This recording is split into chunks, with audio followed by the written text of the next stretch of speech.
La crítica de los falsos problemas. Este esfuerzo exorcizará ciertos fantasmas de problemas que obsesionan al metafísico, es decir, a cada uno de nosotros. Quiero hablar de estos problemas angustiosos e insolubles que no se refieren a lo que es, sino a lo que no es. Tal es el problema del origen del ser. ¿Cómo es posible que algo exista, materia, espíritu o Dios? Ha tenido que haber una causa, y una causa de la causa, y así sucesiva e indefinidamente.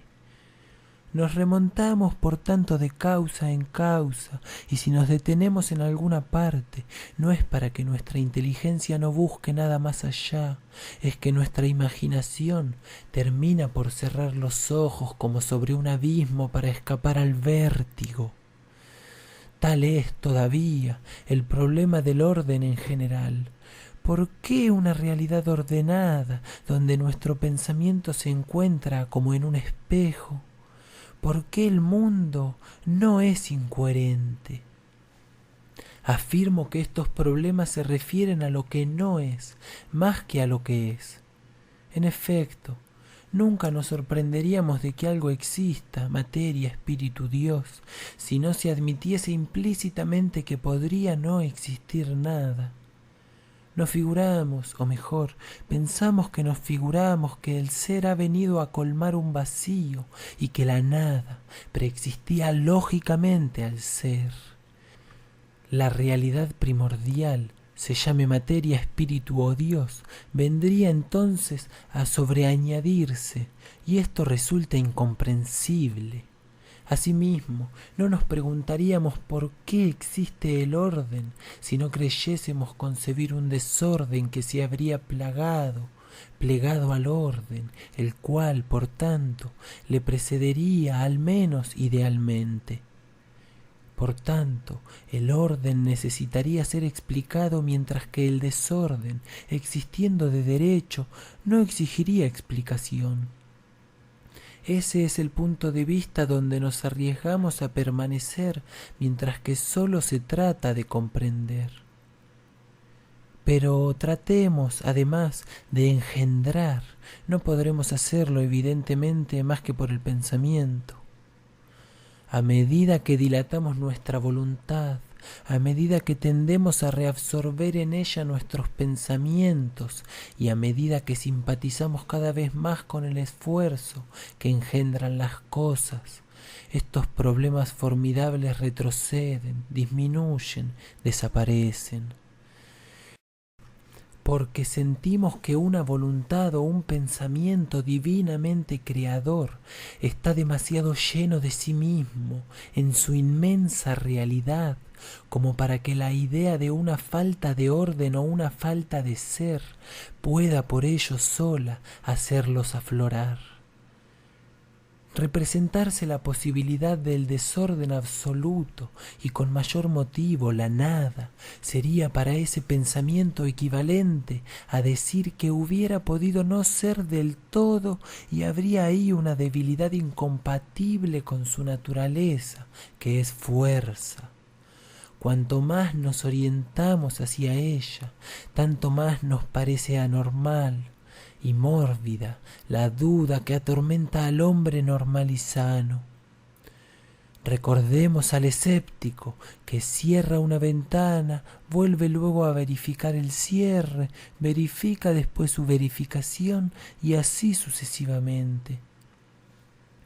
Si le preguntamos sus motivos, nos responderá que en cada ocasión ha podido abrir la ventana al tratar de cerrarla mejor. Y si es filósofo, transportará intelectualmente la duda de su conducta a este enunciado del problema. ¿Cómo estar seguro, definitivamente seguro, de que se hace lo que se quería hacer? Pero lo cierto es que su capacidad de actuación está lesionada y que ahí radica el mal de que sufre.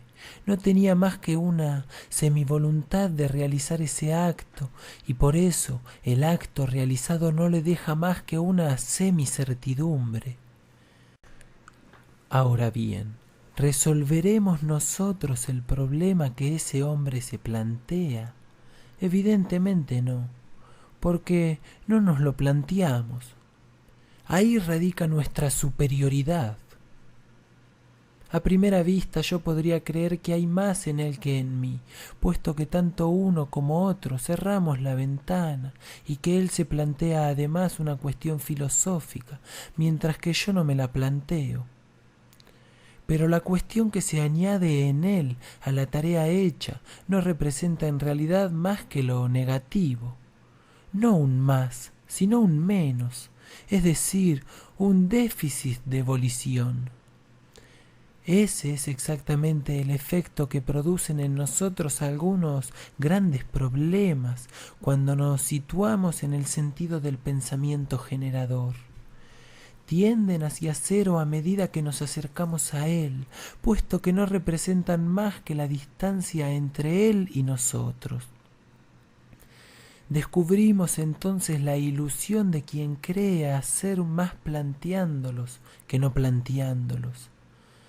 Sería lo mismo que imaginar que hay más vino en la botella bebida a medias que en la botella llena, porque mientras ésta solo contiene vino, en la otra hay vino además de vacío.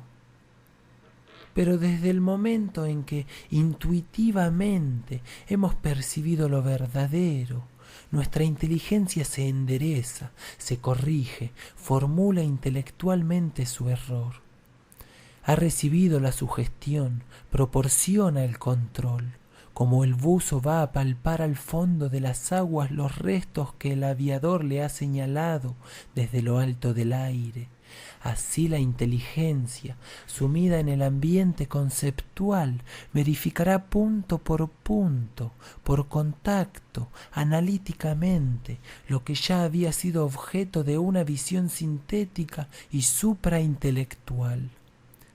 Sin una advertencia procedente de fuera, el pensamiento de una ilusión posible no hubiera siquiera aflorado, porque su ilusión formaba parte de su naturaleza. Sacudida de su sueño, analizará las ideas de desorden, de nada y de sus congéneres. Reconocerá, aunque solo sea por un instante, que no se puede suprimir una combinación sin que otra combinación la sustituya, que no se puede suprimir la materia sin que otra materia la reemplace. Desorden y nada designan por tanto realmente una presencia, la presencia de una cosa o de un orden que no nos interesa, que contraría nuestro esfuerzo o nuestra atención. Es nuestra decepción la que se expresa cuando denominamos ausencia a esta presencia.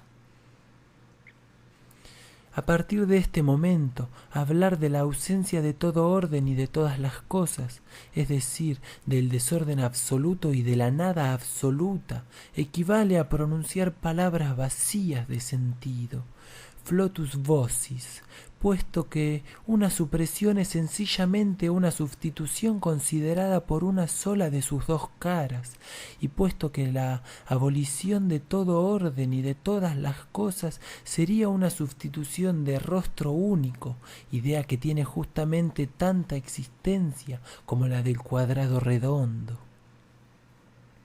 Cuando el filósofo habla de caos y de nada, no hace, pues, sino transportar al orden de la especulación, elevadas a lo absoluto y vaciadas por tanto de todo sentido, de todo contenido efectivo, dos ideas hechas para la práctica, y que se referían entonces a una especie determinada de materia o de orden, pero no a todo el orden, no a toda la materia. Desde ese momento, ¿en qué se convierten los dos problemas del origen del orden, del origen del ser? Se desvanecen, puesto que sólo se plantean si se presenta el ser y el orden como sobreviniendo y, por tanto, la nada y el desorden como posibles o al menos como concebibles. Ahora bien, ahí ya no se trata más que de palabras, de espejismos de ideas.